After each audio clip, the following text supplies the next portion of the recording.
Again, good morning and welcome to all of you. My name is Sudesh Kumar Pandey. Raul साहब ने कहा दो category बन गई। राउल साहब ने दो नियम दिए। एक नियम दिया जिसमें एक नियम उस सॉल्यूशन के लिए दिया, उस विलयन के लिए दिया जिसमें सॉल्वेंट और सॉल्यूट दोनों ही वोलेटाइल थे, यानी विलेय और विलायक दोनों ही वाष्पशील थे। ठीक है, तो फॉर वोलाटाइल, वोलाटाइल मतलब वाष्पशील, volatile solute plus volatile solvent, एक नियम इसके लिए दिया था राउल साहब ने।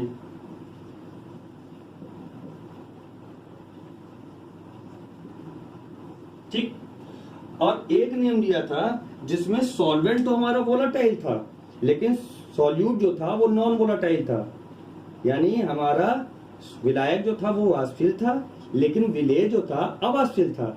जैसे पानी में नमक डाल दीजिए तो पानी तो उड़ जाएगा लेकिन नमक उड़ेगा नहीं, उड़ेगा, तो वो नॉन वोलेटाइल।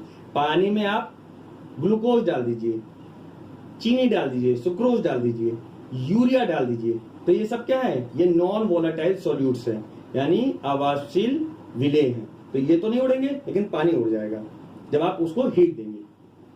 उड़ेगा मतलब वाष्पित हो जाएगा। ठीक है, तो फॉर नॉन वोलाटाइल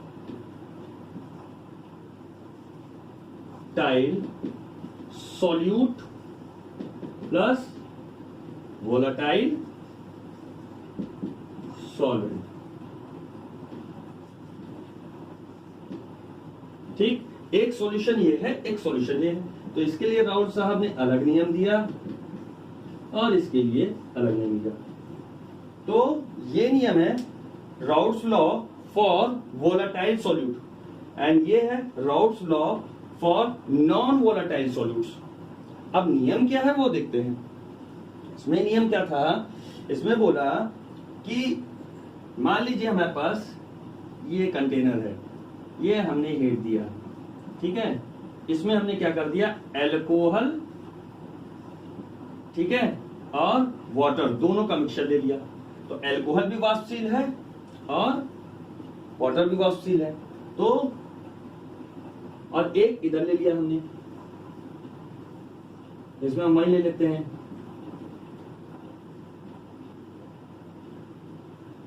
एक ले लेते हैं वाटर और एक ले लेते हैं नमक। मान लीजिए ए यहां पर क्या है? वाटर है, और बी यहां पर क्या है? NaCl है। यहां पर ए क्या है? वाटर है, और बी यहां पर क्या है? एल्कोहल है। ठीक है, तो यहां पर वाटर भी वोलेटाइल है, वाष्पशील है, और एल्कोहल भी वाष्पशील है। तो Raoult's law for volatile solute यानी वाष्पशील विलेय और वाष्पशील विलायक के लिए जो इन्होंने नियम दिया था राउल साहब ने, वो ये दिया था कि पार्शियल वेपर, ध्यान से सुन लो, यही डेफिनेशन लिखना, ठीक है, हम लैंग्वेज नहीं लिख रहे हैं लेकिन लैंग्वेज जो हम बोल रहे हैं उसे नोट कर लेना। Partial vapour pressure of each component, partial vapor pressure of each component is directly proportional to mole fraction of that component at constant temperature। ठीक, मतलब प्रत्येक घटक का पार्शियल वेपर प्रेशर यानी आंशिक वाष्प दाब, प्रत्येक घटक का आंशिक वाष्प दाब उसी घटक के मोल फ्रैक्शन के डायरेक्टली प्रोपोर्शनल होता है, अनुक्रमानुपाती होता है। ठीक, तो ये बोला था। अब मान लीजिए कोई भी घटक ले लीजिए, अब अगर आपने ए लिया तो ये भी ए ही होगा, यानी कि ये है तो ये बी हो जाएगा, ये ए है तो ये भी ए ही होगा। ठीक है, कब? एट कांस्टेंट टेम्परेचर यानी नियत ताप पर। तो ये हटाते हैं तो प्रोपोर्शनैलिटी कांस्टेंट हटाएंगे तो ये हो जाएगा पी नॉट। अब अगर ये ए है तो ये ए होगा, ये ए हो जाएगा। समझ में आई बात? इसको आप ऐसे बोल सकते हो कि पार्शियल वेपर प्रेशर ऑफ, ऐसे भी आप बोल सकते हो, एक तो ये तरीका था, दूसरा ये बोल सकते हो eight constant temperature for volatile solute in a volatile solution, partial vapor pressure of each component is the product of partial vapor pressure of that component in its pure form and mole fraction multiplication. ठीक है, यानी आप बोल सकते हो अगर ये भी होता तो ये भी हो जाएगा, ये भी हो जाएगा। ये अभी एक कंपोनेंट के लिए बोला है, दूसरे कंपोनेंट के लिए ये ऐसे हो जाएगा।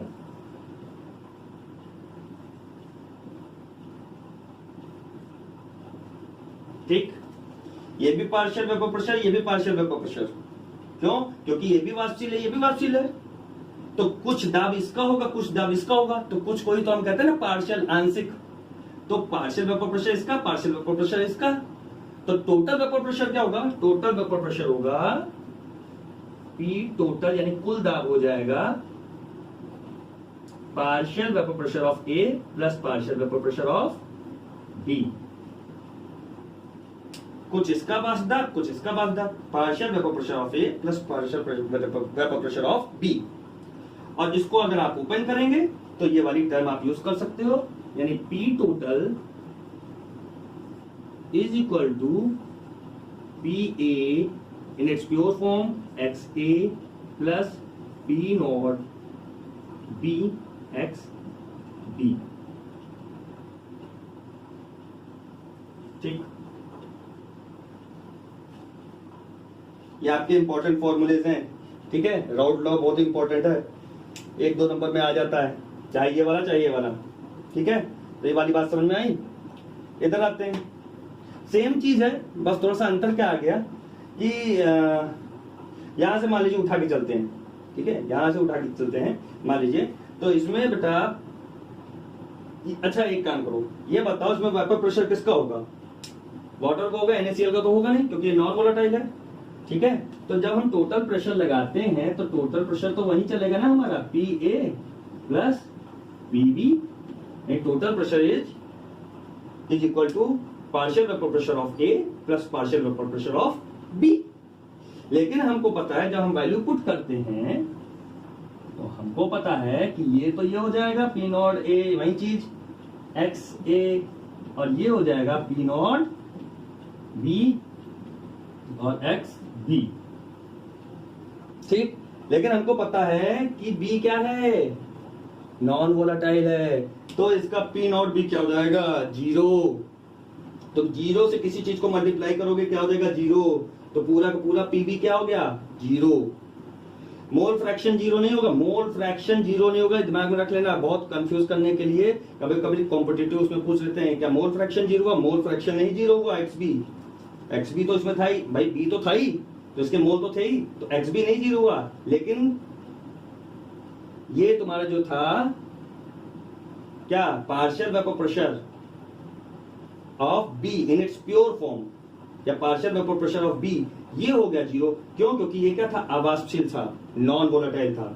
तो बिकॉज ये भी लिख लो, चूंकि ये तुम्हारा 0,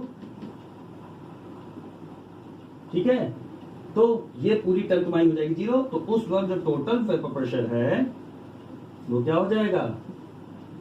वो ये हो जाएगा, यानी ये हो जाएगा। ठीक, टोटल मतलब सॉल्यूशन का। तो राउल साहब ने बोला at constant temperature for non volatile solute total vapour pressure और vapour pressure of a solution, total vapour pressure मतलब सॉल्यूशन, सॉल्यूशन का वेपर प्रेशर, तो vapour pressure of solution is equal to vapour pressure of solvent only, और the total vapor pressure of solution is equal to product of vapor pressure of solvent in its pure form and mole fraction of solvent। ठीक, यानी एक निश्चित ताप पर solution यानी विलयन का टोटल वेपर प्रेशर जो है वो सॉल्वेंट के यानी विलायक के टोटल वेपर प्रेशर के बराबर हो जाएगा। ये था राउट साहब का नॉन वोलेटाइल सॉल्यूट के लिए नियम।